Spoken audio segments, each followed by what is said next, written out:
शाम के 5 बजे थे। रोहित ऑफिस से थका हारा घर लौटा। दरवाजे पर नेहा पहले से ही तैयार होकर उसका इंतजार कर रही थी। उसने हल्की गुलाबी रंग की साड़ी पहनी हुई थी और उसके चेहरे पर हल्की सी मुस्कान थी। रोहित को देखते ही उसने कहा, आ गए तुम? जल्दी से फ्रेश हो जाओ, हमें मम्मी पापा के यहाँ डिनर के लिए जाना है। रोहित थकान भरे स्वर में जवाब दिया, डिनर? पर नेहा, मैंने तुम्हें बताया था ना, मम्मी की तबीयत खराब है। मुझे उन्हें डॉक्टर के पास ले जाना है। शायद आज मैं नहीं जा पाऊंगा। नेहा का चेहरा तुरंत उतर गया। उसने अपनी आवाज धीमी करते हुए कही, तुम्हारी मम्मी की तबीयत हमेशा गलत वक्त पे क्यों ही खराब होती है? जब भी हमें कुछ प्लान करना होता है, तुम्हें उनके लिए वक्त निकालना पड़ता है। कभी कभी मुझे लगता है कि मुझे सिर्फ अपनी मम्मी की परवाह है। मेरे मम्मी पापा की तो लिए कोई अहमियत ही नहीं है। रोहित ने उसे शांत कराने की कोशिश की। ऐसा मत कहो नेहा, ये तुम ठीक नहीं कह रही हो। मैं बस उनकी तबीयत को नजरअंदाज नहीं कर सकता। उन्हें मेरे सहारे की जरूरत है। लेकिन नेहा का गुस्सा बढ़ता गया। उसने झुंझलाते हुए कहा, तो ठीक है, तुम अपनी मम्मी का ख्याल रखो, मैं खुद कैब बुक करके चली जाऊंगी। रोहित चुपचाप खड़ा रहा। उसने कोई बहस नहीं की। थोड़ी देर बाद रोहित की माँ कमरे में आई। उन्होंने नेहा की बातें सुन ली थी। उन्होंने नेहा से कहा, बेटा तुम गुस्सा मत हो। रोहित मुझे डॉक्टर के पास छोड़ देगा और फिर तुम्हें मायके छोड़ आएगा। मुझे इसमें कोई दिक्कत नहीं है। लेकिन नेहा ने उसकी बात को अनसुना कर दिया और कैब बुक करके चली गई। शाम का समय था। नेहा अपने मायके से वापस लौट रही थी। कैब में बैठी नेहा अपने विचारों में डूबी हुई थी। रास्ते में उसने सोचा, क्या सच में मैं रोहित की जिम्मेदारियों को समझने में नाकाम रही हूँ? क्या मैं उनके साथ अन्याय कर रही हूँ? कैब ड्राइवर ने उससे एक जगह उतारते हुए कहा, मैडम आगे वाली सड़क पर थोड़ा ट्रैफिक है, शायद आपको थोड़ा पैदल चलना पड़ेगा। नेहा ने कैब से उतरकर गली के अंदर का रास्ता पकड़ा। चलते चलते उसने देखा कि सड़क के किनारे एक बूढ़ी औरत बैठी हुई थी। वह कमजोर और असहाय लग रही थी। उसके पास एक छोटा सा बच्चा भी था, जो शायद उसकी पोती थी।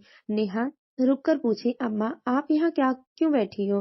क्या आपको किसी की मदद की जरूरत है? बूढ़ी औरत ने धीरे से जवाब दिया, बेटा मेरा बेटा शहर में काम करता है। मैं गांव से आई हुई हूँ, लेकिन उसने मुझे यहाँ अकेला छोड़ दिया। मेरी तबीयत भी ठीक नहीं है। ये सुनकर नेहा का दिल पसीज गया। उसने पास की दुकान से पानी की बोतल और उसे कुछ खाने का सामान लाकर उस महिला को दिया। बच्ची ने खाने को देकर खुशी से हाथ बढ़ाया। नेहा ने उससे कहा, आपके बेटे ने आपको क्यों छोड़ दिया है? क्या उसने आपकी देखभाल करने से मना कर दिया है? महिला की आंखों में आंसू आ गए। उसने कहा, बेटा जब तक मैं काम करने लायक थी, मेरा बेटा मेरे लिए कद्र करता था। लेकिन अब मैं बूढ़ी हो गई हूँ तो उसे लगता है कि मैं उसके लिए बोझ हूँ। नेहा ने यह सुना तो उसका मन भारी हो गया। उसने अपनी सास रमा जी को याद आई। वह सोचने लगी, रोहित अपनी माँ के लिए इतना सब कुछ करता है और मैं उसे हमेशा गलत समझती रही। उसकी माँ के लिए उसकी चिंता वाजिब है। अगर रोहित ऐसा न करे तो क्या रमा जी भी इस बूढ़ी महिला की तरह असहाय हो जाएंगी?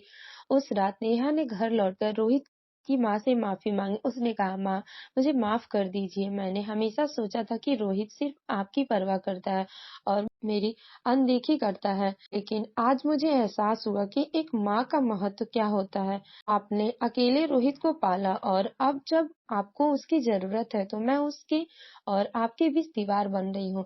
रमा जी ने नेहा को गले लगाते हुए कहा, बेटा हर रिश्ते के समय पर साथ समझ बढ़ती है। मैं खुश हूँ कि तुम्हें एहसास हुआ। हम एक परिवार हैं और हमें मिलकर एक दूसरे का साथ देना है। नेहा ने अपनी गलती का एहसास करते हुए रोहित से माफी मांगी। उसने कहा, रोहित मुझे माफ कर दो, मैं तुम्हारी जिम्मेदारियों को समझ नहीं पाई। आज मुझे एहसास हुआ कि तुम जो करते हो वो सही है। मुझे तुम पर गर्व है। रोहित ने मुस्कुराते हुए कहा, नेहा अब हम दोनों एक दूसरे से सीख सकते हैं। ये रिश्ते की खूबसूरती है। बस इतना याद रखना कि हमेशा तुम्हारे साथ हूँ।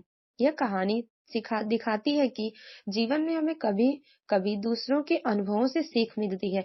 रिश्ते में शिकायतों की वजह समझदारी और सहयोग की जरूरत होती है। जब हम दूसरों की भावनाओं और जिम्मेदारियों को समझते हैं, तभी सच्चे मायने में रिश्ते मजबूत बनते हैं। तो दोस्तों, आपको ये कहानी कैसी लगी कमेंट करके जरूर बताएं। कहानी अच्छी लगी हो तो प्लीज वीडियो को लाइक करें, शेयर करें और हमारे चैनल स्टोरी विद आरजे को सब्सक्राइब जरूर करें। Thanks for watching.